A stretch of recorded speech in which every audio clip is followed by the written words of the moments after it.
tous les Wekopiens et Wekopiennes de qualité supérieure. Nous vous prions de vous installer confortablement et surtout de prendre part à notre rendez-vous matinal. Aujourd'hui, encore une fois, je ne suis pas seule sur ce plateau. Je suis accompagnée des maillons essentiels pour la bonne marche de cette émission. Alors, ces maillons essentiels sont bien évidemment Abigrace et Mati Kwame. Shalom, shalom les filles. Shalom Nami. Vous allez bien? Très bien. Chérie, Shalom Mati. La qualité supérieure. Qualité supérieure. Oui, Shalom vous êtes des Nami. chroniqueuses de qualité supérieure. Merci. Indispensable. Ça va bien les filles? Ça va très bien pour moi. On peut faire les éloges de ses sœurs comme ça ce matin. Vous m'avez donné quoi hors antenne? Allez les filles, installez-vous bien. Merci Nami. Tu disais quoi déjà? Je dis du tapioca. Du tapioca, ok. J'aime bien en plus. C'est lundi et puis ce matin dans la rubrique Bonne Santé, nous recevons Monsieur Axel Boiseau qui nous visite encore une fois. Alors Monsieur Boiseau? Shalom Nami. Vous allez bien Monsieur Boiseau? Oui, je vais très bien.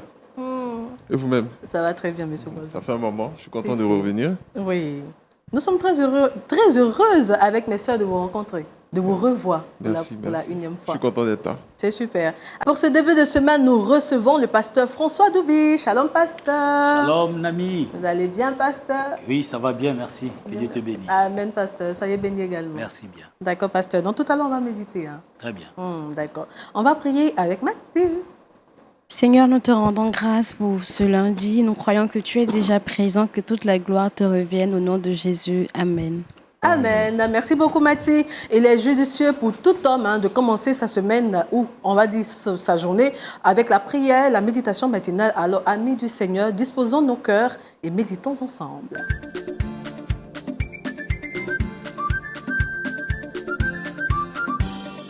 Pasteur, notre thématique de ce matin est l'offrande que Dieu agrée. En effet. D'accord, vous avez toute la place.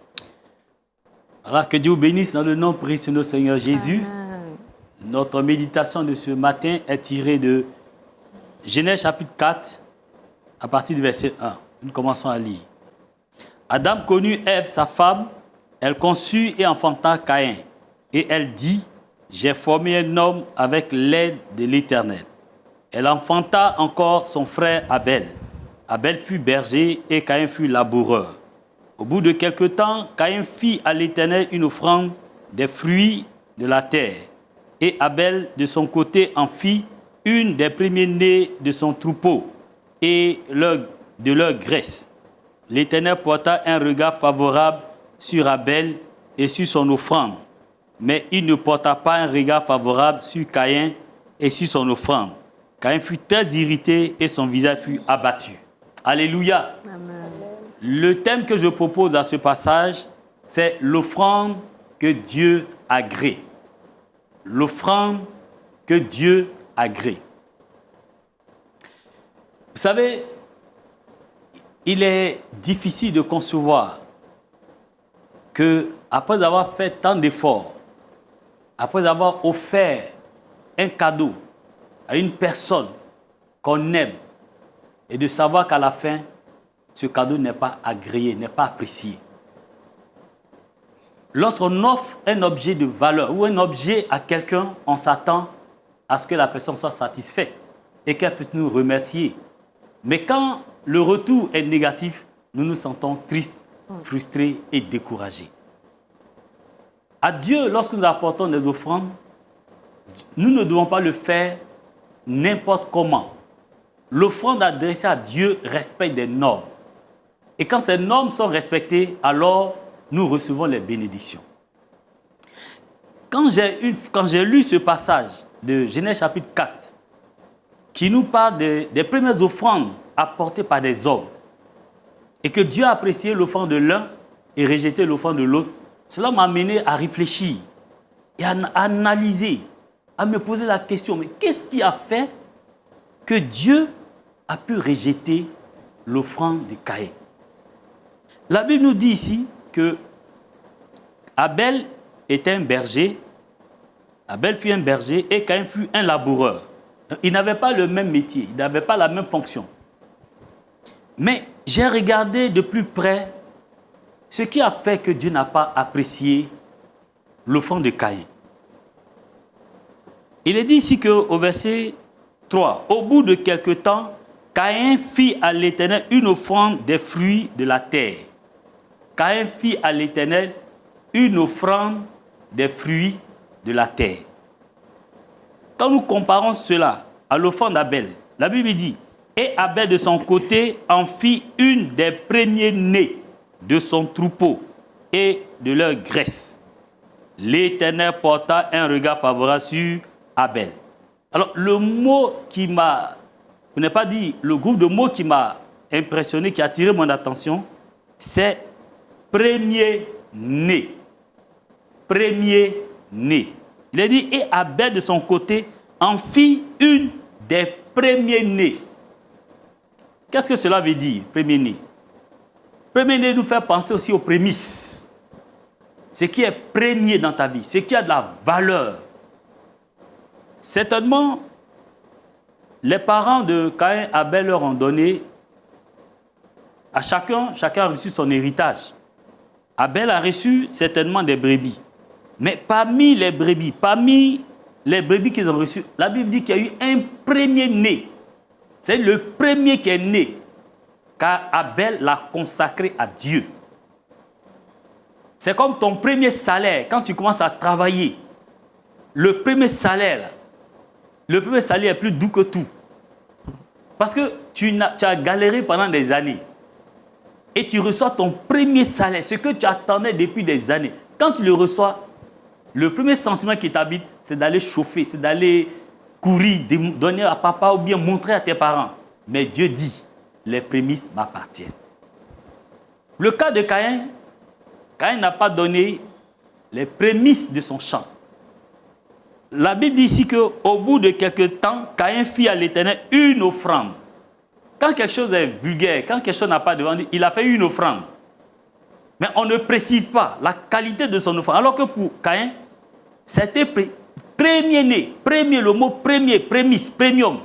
Mais l'autre, on dit, il a fait une offrande. Quelle offrande? Une offrande qui n'a pas de valeur. Une offrande comme on veut. C'est-à-dire, tu arrives à l'église, tu mets ta main dans la poche. Quand tu touches 10 000, tu laisses. Quand tu touches 5 000, tu laisses. Quand tu touches 2 000, tu laisses. Quand tu touches 500, voilà. Là, tu viens faire l'offrande à Dieu. Ça, c'est l'offrande de Caïn.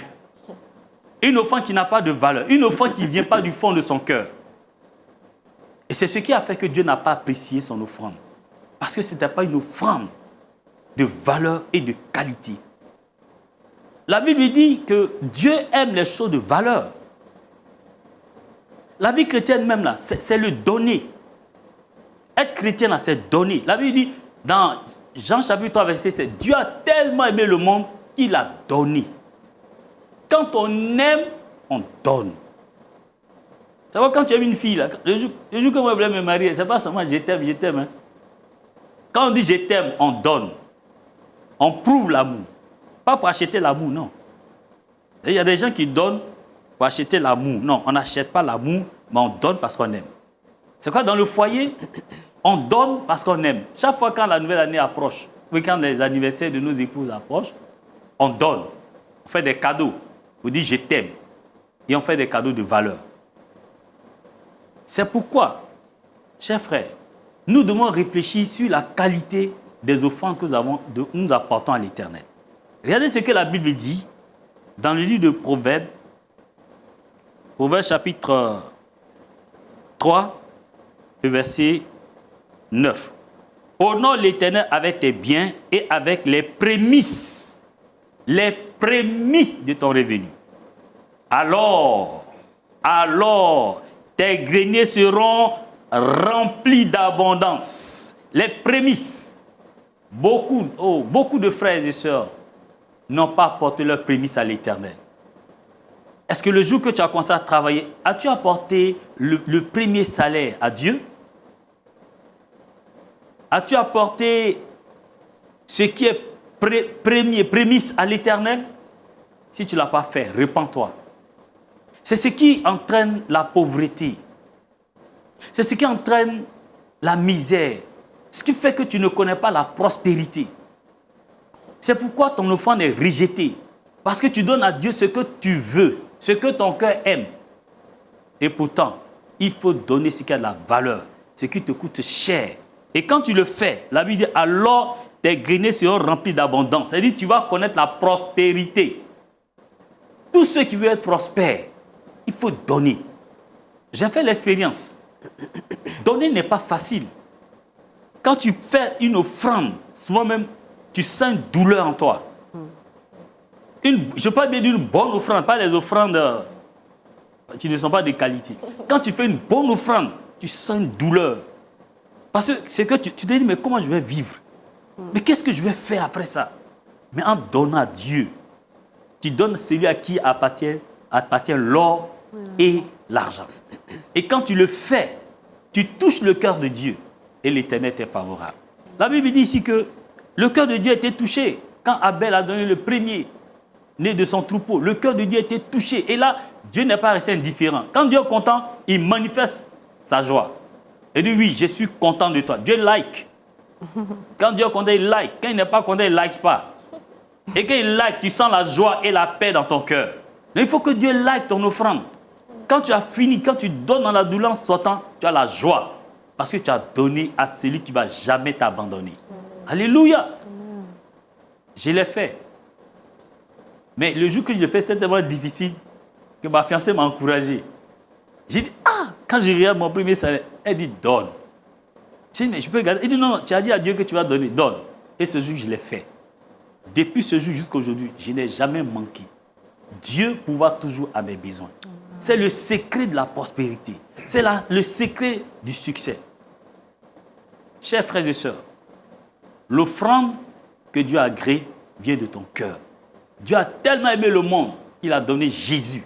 Et parce qu'il a donné, aujourd'hui, en lui, nous avons la vie éternelle. Apportons nos offrandes. C'est bientôt la fin de l'année. Et LMTV est une chaîne de télévision chrétienne qui produit, qui donne le meilleur de lui-même. Tu as besoin, cher frère, en tant que chrétien, en tant qu'enfant de Dieu, d'apporter ton offrande de valeur. Et chaque fois que cette émission apportera le salut dans un cœur, tu recevras aussi des pourcentages de bénéfices. Que Dieu bénisse au nom de Jésus. Amen. Amen. Merci beaucoup, pasteur. Pasteur, moi j'ai une question. Quelles sont les dispositions à prendre ou bien la disposition à prendre pour offrir à Dieu, pour donner son offrande à Dieu? Est-ce qu'il y a une disposition particulière? La disposition, c'est l'état de ton cœur. C'est le cœur qui donne. C'est pourquoi ce cœur doit être transformé par le Seigneur Jésus. Un cœur qui a vraiment rencontré Jésus, qui connaît l'amour de Jésus, connaîtra l'importance de l'offrande. Donc, pour moi, c'est ça. Il faut que le cœur soit transformé. Il faut que le cœur connaisse la circoncision. La circoncision, c'est une douleur, ça fait mal. Si ton cœur est transformé véritablement, tu n'auras pas de problème à donner à Dieu. C'est ça, c'est difficile, mais tu le feras. Mais pasteur, est-ce que le fait de donner à Dieu ou bien de donner son premier salaire ou ses prémices à Dieu avec tristesse, avec douleur, le Seigneur peut l'agréer? Est-ce que là, ce n'est pas donné avec hypocrisie? Ça, c'est le cas d'une personne peut-être qui ne connaît pas la bénédiction qui accompagne ce acte. Quand la personne ne connaît pas la bénédiction, qu'on oblige, qu'on la force, je parle de la personne, qu'on la force, qu'on l'oblige, elle le fait avec chagrin. Mais souvent la Bible dit, c'est lui qui va s'aimer dans les pleurs, dans les larmes, reviendra avec des chants d'allégresse. Tu peux s'aimer, tu ne comprends pas au début. Je vais aller dans la pluie pour s'aimer, on m'a obligé. Mais après, tu recevras les bénédictions. Voilà. D'accord, merci pasteur. Monsieur Poisson. Je pense que j'ai compris l'importance de l'offrande avec tous les nouveaux logiciels de transaction d'argent. Ils ont créé des coffres où on peut faire de l'épargne en direct et bloquer des comptes. Je me suis rendu compte qu'au bout d'un an, au bout de 2 ans, on peut bloquer de l'argent. Après 2 ans, quand vous ouvrez le compte, vous vous rendez compte que vous avez, malgré les difficultés, économisé beaucoup. Mais c'était un sacrifice parce que, imaginez, vous gagnez 60% de ce dont vous avez vraiment besoin. Vous devez économiser dans 60%. Je pense que l'offrande, c'est l'éducation économique que Dieu veut nous donner. C'est le fondement de l'intelligence financière. Et aussi longtemps que je n'avais pas compris ça, j'avais des problèmes. Je me disais, mais... Et beaucoup de mes amis me critiquaient. Tu vois pas comment tu peux donner ton argent à l'église? On dit 10%, c'est beaucoup quand même. et les offrandes aussi. Mais j'ai compris que ce sacrifice-là, c'était pour nous aider nous-mêmes à nous éduquer, pour dire, quand tu as fini de donner à Dieu, Dieu est en train de t'apprendre, garde pour toi aussi, parce que demain arrive. Et quand j'ai intégré ça, cette intelligence financière à ce niveau-là est venue. Et avec le temps, le cumul de tout ce qu'on sauve, même dans 500 francs, même dans 5000 francs, dans 10 000 francs, ça devient quelque chose après. Donc, rendons grâce à Dieu de nous apprendre ça comme ça. Et n'hésitons pas à pratiquer cette offrande et souffrons de ça. Peu importe ce qu'on gagne, je sais qu'au bout d'un moment, on arrive à récolter beaucoup quand on respecte ce principe-là. Amen. Merci, M. Boison. Sœur, on va prier. Je te remercie, notre Dieu, pour ce principe de la prospérité que tu nous donnes. Chaque fois que tu nous enseignes, c'est pour notre bien. C'est comme un père, une mère qui soigne la blessure de son enfant. Pendant que l'enfant pleure, le parent soigne la blessure. Mais quelque temps après, la plaie guérit. Je prie, Seigneur, que tous ceux qui nous regardent, qui n'ont pas l'habitude de faire des offrandes de valeur, Seigneur, touche leur cœur. Qu'ils comprennent que derrière cette offrande de valeur se trouve une grâce spéciale. Merci, Seigneur, d'amener ses frères et sœurs cette année à aussi expérimenter la prospérité en faisant une offrande de valeur à LMTV, là où se trouve. Au nom de Jésus, j'ai prié. Amen. Amen. Merci beaucoup, pasteur. Après une si belle méditation, allons tout de suite à la deuxième rubrique de cette émission, Culture Actu, avec Abi Grâce.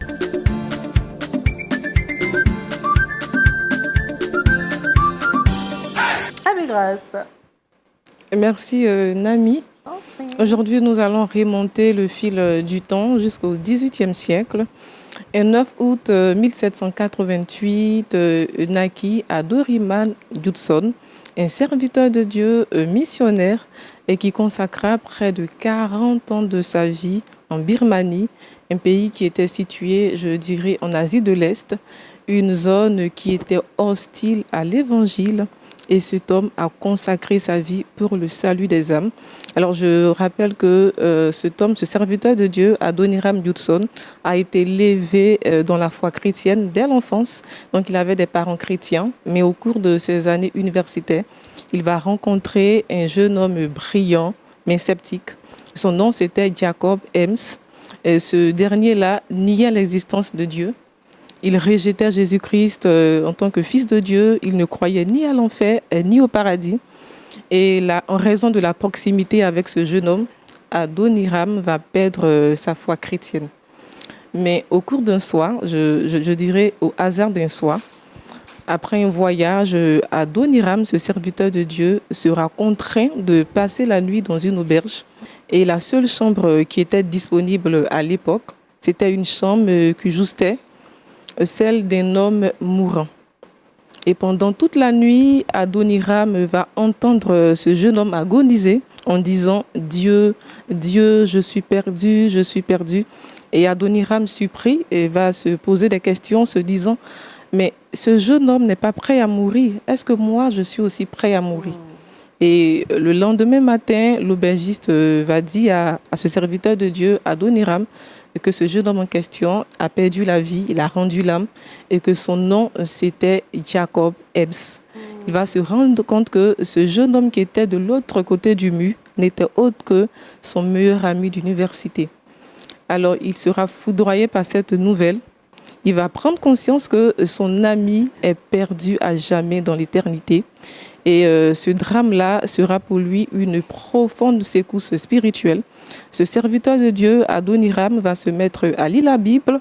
Il va se reconvertir à sa foi chrétienne en Jésus-Christ de Nazareth, mais cette fois avec une conviction profonde, répandre l'évangile dans le monde entier. En 1812, il va épouser sa femme Anne Judson. Et tous devront répondre à l'appel du Seigneur et ce serviteur de Dieu va s'établir en Birmanie en tant que missionnaire. Il va donc entreprendre d'apprendre la langue birmane qui était réputée très difficile à l'époque. Après 3 ans d'efforts acharnés, il va pouvoir enfin prêcher. Mais c'est au bout de 6 ans de persévérance qu'il va avoir son premier converti. Et en 1824, une guerre va éclater en Birmanie. Cet homme va être emprisonné dans des conditions très difficiles, avec des menottes, des chaînes aux pieds, torturé, avec la famine.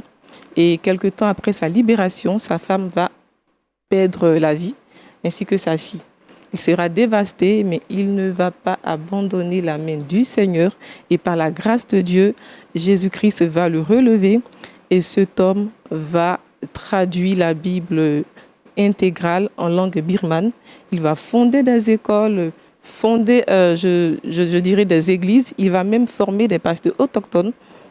Et c'est vrai que ce serviteur de Dieu est passé de vie à trépas en 1850, mais à sa mort, la Birmanie comptait environ 8000 chrétiens, 8000 convertis et près de 100 églises. Alors pour moi, ce serviteur de Dieu est un rappel, je dirais, à la persévérance, est un rappel à la persévérance dans le ministère, dans la foi chrétienne. Et il me rappelle ce verset qui dit « Affectionnez-vous des choses d'en haut ».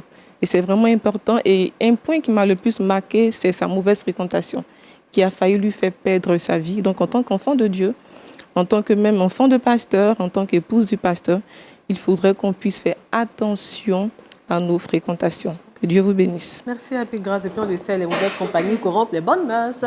Merci beaucoup. Et puis grâce à toi, nous ne cessons de découvrir des personnages qui ont marqué, impacter positivement la génération et surtout en contribuer à l'avancement du règne de Dieu.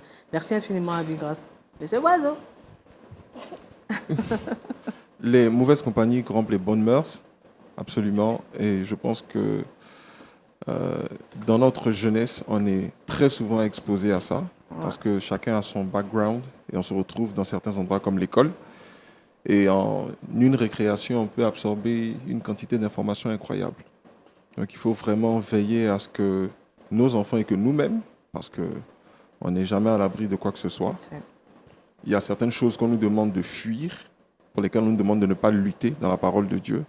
Et fuir aussi, c'est ne pas rester dans ces compagnies-là, parce que les informations qu'on absorbe, avec l'habitude, on finit par se comporter comme des personnes qu'on ne devrait pas suivre. Donc il faut vraiment faire attention à ça. Et je pense, surtout quand on est engagé dans l'œuvre de Dieu, il ne faut pas se dire qu'on ne peut pas tomber. Il faut faire attention. Merci, M. Oiseau. Pasteur. Oui, vraiment, la conversion de cet homme de Dieu a été, je crois, une prise de conscience réelle pour lui.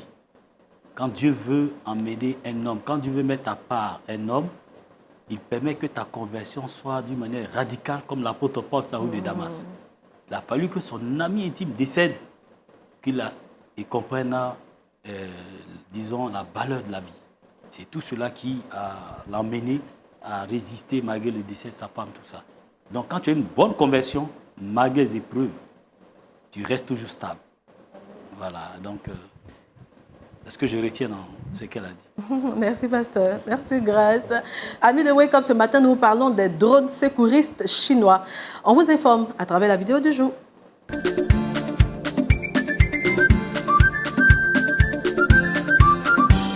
Ces drones chinois sont capables d'éteindre un incendie à plus de 600 mètres de haut. Développés pour intervenir dans les mégapoles, ils peuvent pulvériser des agents extincteurs directement sur les étages inaccessibles. Grâce à des caméras thermiques et un système de vol ultra stable, ils repèrent dans les points chauds en quelques secondes avec une précision redoutable. Certains modèles peuvent transporter jusqu'à 50 kg de matériel tout en maintenant une parfaite stabilité en vol. L'objectif est d'intervenir plus vite que les pompiers au sol, surtout dans les gratte-ciel ou les zones trop dangereuses pour une intervention humaine. En Chine, ces drones sont déjà utilisés dans plusieurs grandes villes comme Shanghai ou Shenzhen et leur efficacité a été prouvée lors d'incidents récents. Ils pourraient bien devenir un nouvel outil essentiel dans la lutte contre les incendies urbains. Ces drones peuvent également voler de nuit ou en conditions extrêmes, là où les hélicoptères traditionnels ne peuvent pas intervenir en toute sécurité. Avec les risques d'incendie en hausse dans les grandes villes, la Chine mise sur cette technologie pour sauver des vies avant même que les secours n'arrivent.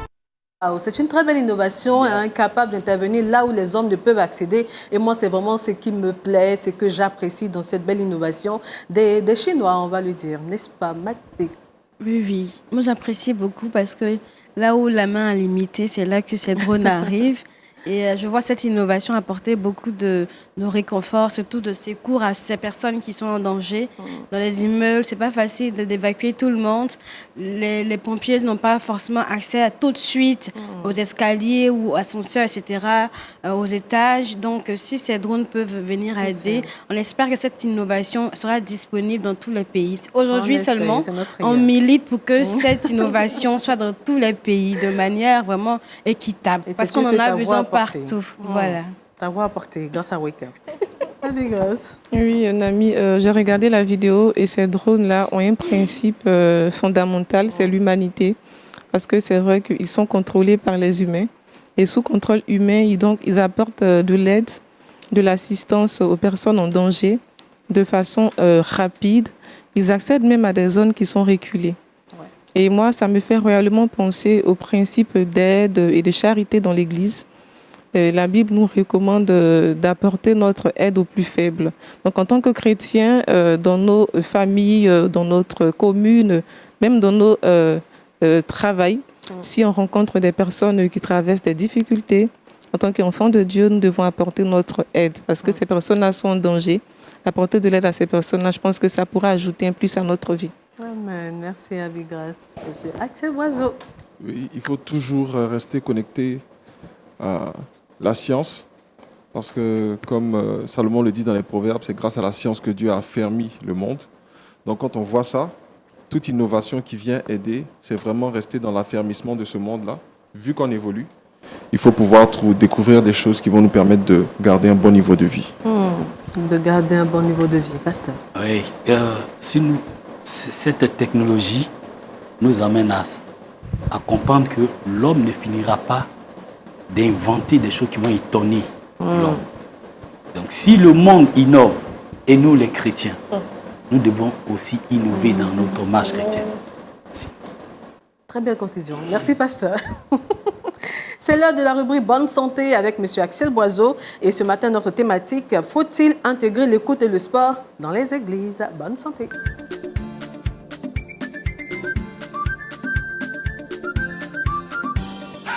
Monsieur Boiseau. Oui, merci Nami. Alors je vais emprunter le dernier mot du pasteur, innover. Innover parce que dans le milieu chrétien, on vit dans ce monde et on est amené à innover et à créer des choses qui vont apporter du bien-être. Et dans mes réflexions, je me demandais pourquoi, et je pense qu'on est tous concernés ici, il était si difficile de faire intégrer l'activité physique, la préparation mentale, la nutrition dans notre quotidien. Pourtant, nous sommes des chrétiens. Et en méditant la parole, je suis tombé sur les écrits de l'apôtre Paul qui disait que l'exercice physique est utile à peu de choses. Et au début, je me suis dit, mais c'est que ce que je fais n'est pas utile en fait. Et en allant dans la méditation, j'ai compris que c'était le minimum.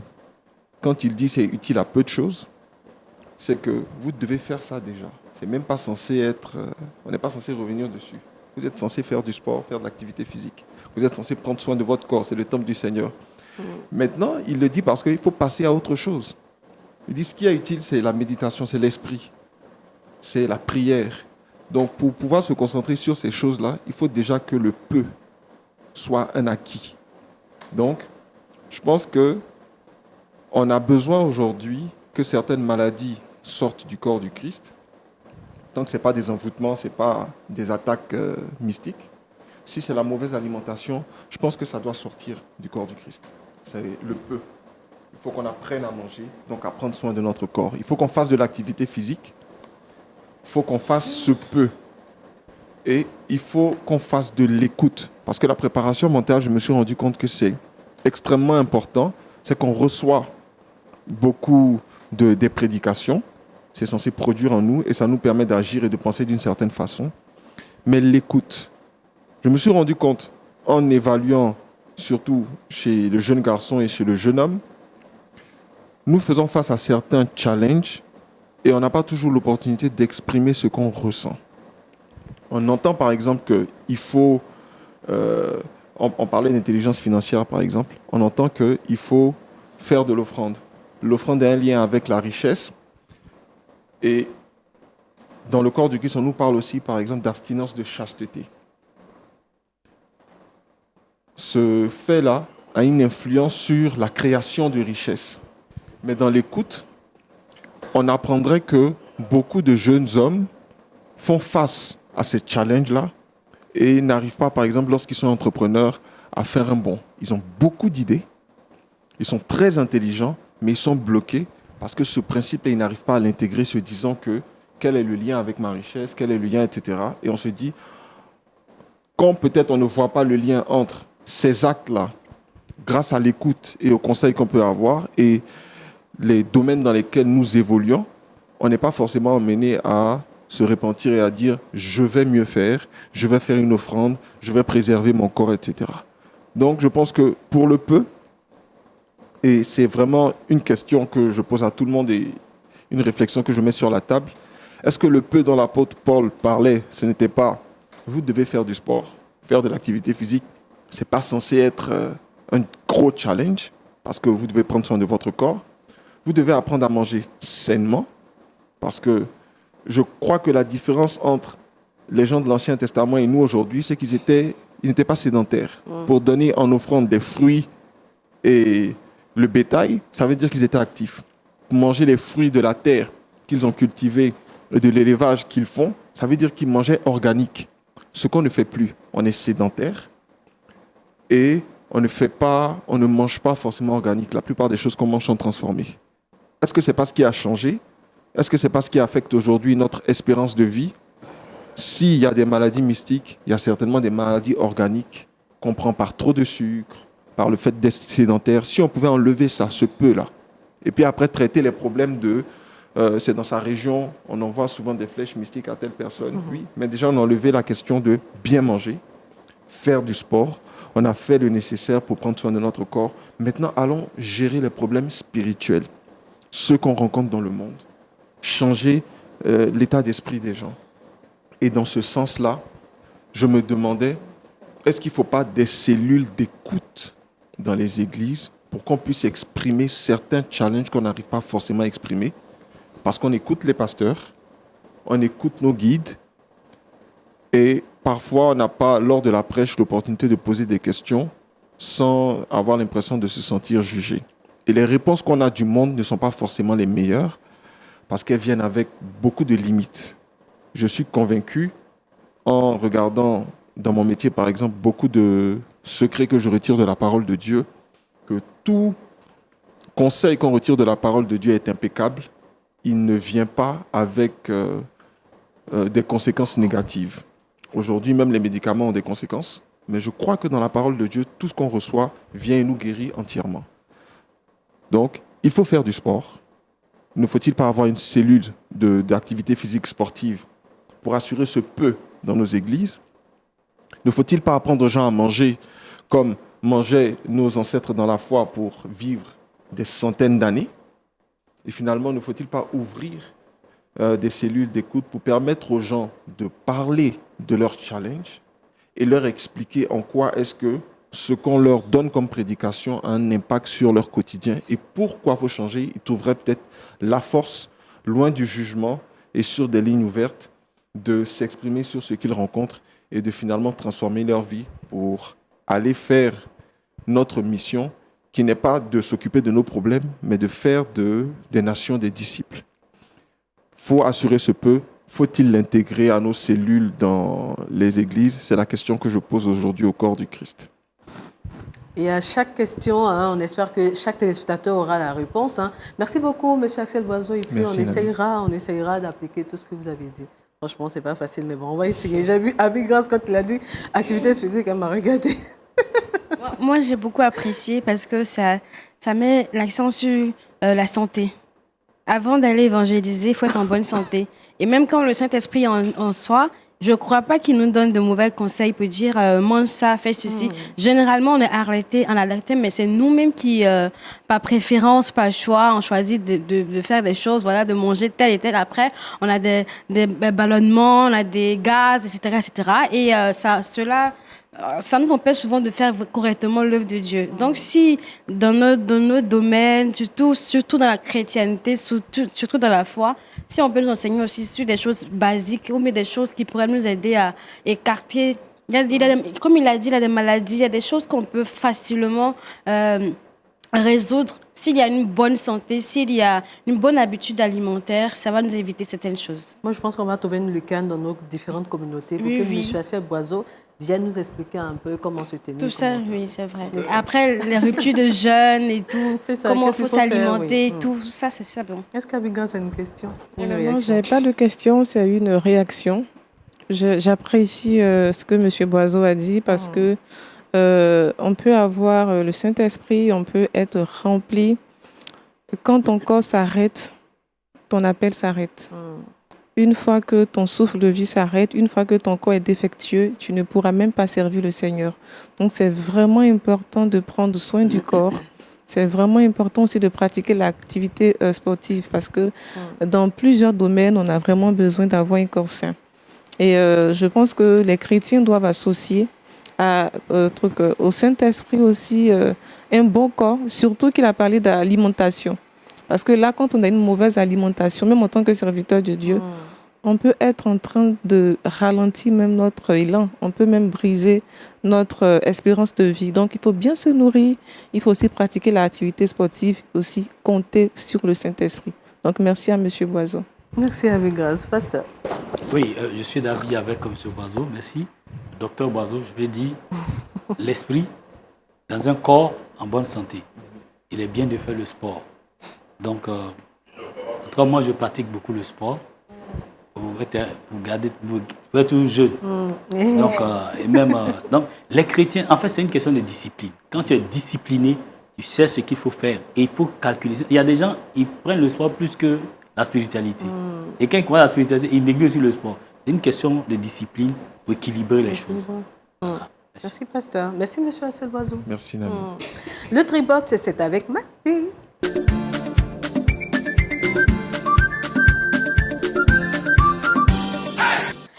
Des astuces pour passer facilement un gant en plastique au doigt. Dis-nous tout. Aujourd'hui, je ne dirai pas ton ami, parce que moi-même, je vais apprendre aussi avec cette astuce. C'est pour la première fois pour moi de ne pas avoir d'argument. Je n'ai pas d'argument pour vous aider à comprendre cette astuce ou à l'expliquer, parce qu'il faut vraiment regarder pour savoir. Mais j'aimerais savoir, est-ce que M. Boiseau, vous utilisez les gants souvent au quotidien? Pour le ménage. Est-ce que c'est difficile? Est-ce que vous avez une technique particulière qui vous permet de porter facilement le gant? On attrape de l'eau, on souffle et on passe la main. Justement. Et ton ami? Même pas. Pasteur. Aucune technique. Moi, non. Je l'ouvre Et toi, toujours. Grâce? Moi, je l'ouvre toujours. Souvent, mais je mets du talc à l'intérieur. Je sais pas comment.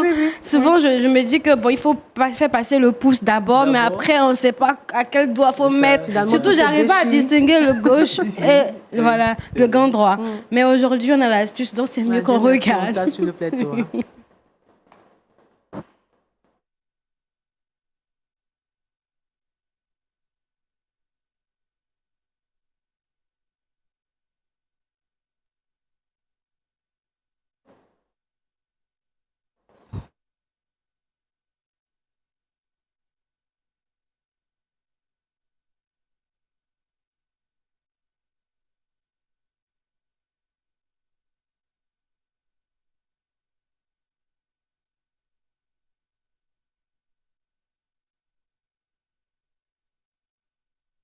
Elle a fait passer le doigt, le pouce d'abord. Après, les 4 autres sont rentrés. Mais qui savait? Personne. Moi, en tout cas, Franchement, j'avais pas d'astuce. moi, j'ai toujours eu des soucis à apporter un gant. Et ce matin, je pense qu'on est tous vraiment enseignés, bien enseignés sur ce point-là. Donc maintenant, M. Boiseau, on souffle. On souffle le gant. On peut directement. Regardez son souffle. Justement. Tout se trouve dans le pouce. Oui, le pouce. Pour une fois, il n'y a pas de bicarbonate dessus. Non. Pas de bibi bibi national. Oui, pas de vinaigre blanc. On la voit seulement C'est ça. avec le C'est lui pouce. le leader. Oui, le Oui, leader. pouce. Qui les On suit. a liké. Hein. Elle a été- D'accord, merci Mathie. Tout le monde a validé, hein, n'est-ce pas, Abigras?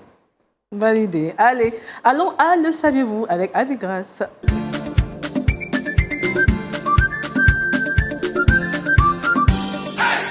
Merci, Nami, c'est ça? Oui, vas-y.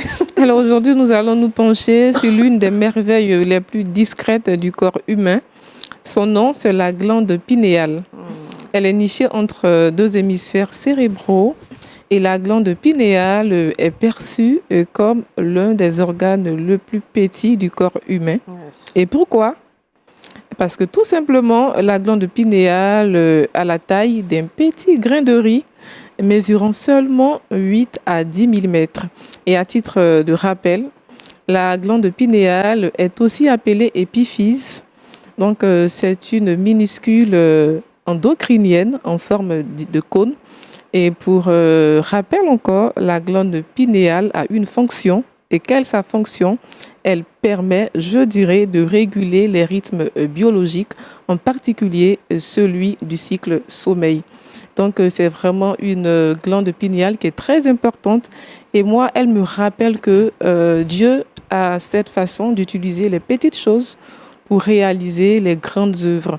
Et c'est vrai que la glande pinéale est le plus petit organe du corps humain, mais elle arrive, je dirais, à avoir une fonction. Elle permet de bercer notre sommeil grâce à la mélatonine, cette hormone qui est responsable du sommeil. Donc, la prochaine fois que vous fermerez les yeux, n'oubliez pas que c'est la glande pinéale qui vous berce. Que Dieu vous bénisse. Amen. Merci beaucoup, Abigrace. Le verset boussole. Nous retenons Proverbe 3, le verset 9 qui nous dit « Honore l'Éternel avec tes biens et avec les prémices de tout ton revenu. » Amen. Amen. Merci Mathieu, merci Abigrace, merci Monsieur Boiseau. Merci Nami. Merci Pasteur. Merci. Bonne semaine, amis fidèles de Lumière du Monde Télévision. Nous vous donnons rendez-vous mercredi pour un autre numéro de Wake Up. Mais demain, vous serez avec Madi à l'émission du mardi. Allez, shalom chez vous. Bonne semaine.